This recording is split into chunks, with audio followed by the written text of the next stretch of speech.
अस्सलाम वालेकुम दोस्तों, हम में से किसी को भी अगर इकोनॉमिक्स से थोड़ा बहुत भी इंटरेस्ट है तो वो ये जानता होगा कि इकोनॉमिक्स की जो बुनियादी तारीफ़ है वो ये है कि दुनिया में रिसोर्सेज की कमी है और जो ज़रूरियात इंसानों की भी बहुत ज़्यादा हैं। इसी गैप को फिल करने के लिए जितनी भी एक्टिविटीज़ होती हैं वो इकोनॉमिक एक्टिविटी का पार्ट होती हैं। ये जो डेफिनेशन है ये हमारे मुल्क में भी और ओवरऑल दुनिया के अंदर भी हमें इसी के मुताबिक इकोनॉमिक एक्टिविटी होते हुए नज़र आती है। बेसिकली ये जो इकोनॉमिक्स की डेफिनेशन है और जितना भी इकोनॉमिक्स का जो सिस्टम है हमारे मुल्क में या किसी भी मुल्क में नाफिज है, ये बेसिकली एक capitalist economic point of view है। कुछ अर्सा पहले मैंने एक किताब पढ़ी जिसमें इस्लाम के मौशे निज़ाम को बहुत ही डिटेल में एक्सप्लेन किया गया। इस किताब का नाम है इस्लाम का निज़ाम इक़्तिसाद और ये किताब लिखी है तकीउद्दीन निभानी ने। इस किताब को पढ़ने के बाद अंदाज़ा हुआ कि जिस तरह आज का कैपिटलिस्ट माशरा ये कहता है कि इंसान के इख्तियार में है कि अगर उसके पास पैसा है तो वो कुछ भी ख़रीद सकता है, यानी एक फ़र्द जो है वो एक कुएं का भी मालिक हो सकता है, एक ज़मीन का भी मालिक हो सकता है और बड़े बड़े जो एयरपोर्ट्स होते हैं, स्टील मिल्स होते हैं, इनका भी मालिक हो सकता है।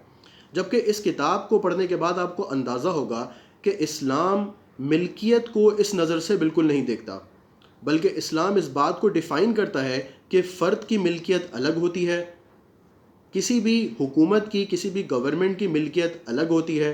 यानी पब्लिक और प्राइवेट प्रॉपर्टीज़ में एक फ़र्क को वाज़े करता है। ये बात आपको जब आप इस किताब को पढ़ेंगे तो आपको डिटेल में समझ में आएगी।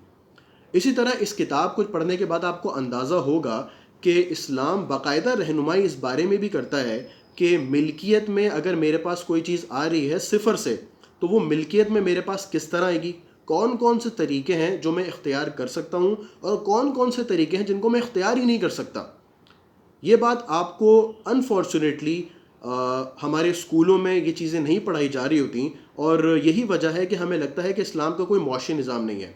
तो जैसे कि मैंने आपको बताया कि इस किताब में आपको पता चलेगा कि मिल्कियत में आने के असबाब क्या क्या हो सकते हैं। इसी तरह आपको पता चलेगा कि अगर मेरे पास ऑलरेडी एक मिल्कियत है तो उसको बढ़ाने के, उसमें नशोनुमा देने के उसको क्या तरीके हो सकते हैं, क्या क्या जायज़ तरीके हो सकते हैं जो कि हम इख्तियार कर सकते हैं एज आ मुस्लिम। इसी तरह आपको इस किताब में पता चलेगा कि मिल्कियत में नशोनुमा के कौन से ऐसे तरीके हैं जो ममनू हैं, जो मना है।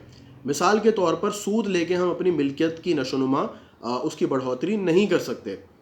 ये सूद वो एक चीज़ है जो कि शायद तमाम मुसलमानों को क्लियर होती है, लेकिन इस किताब के अंदर आपको और भी बेहद तरीके पता चलेंगे जो कि जिनके ज़रिए हम मिल्कियत में नशोनुमा, मिल्कियत की बढ़ोतरी नहीं कर सकते।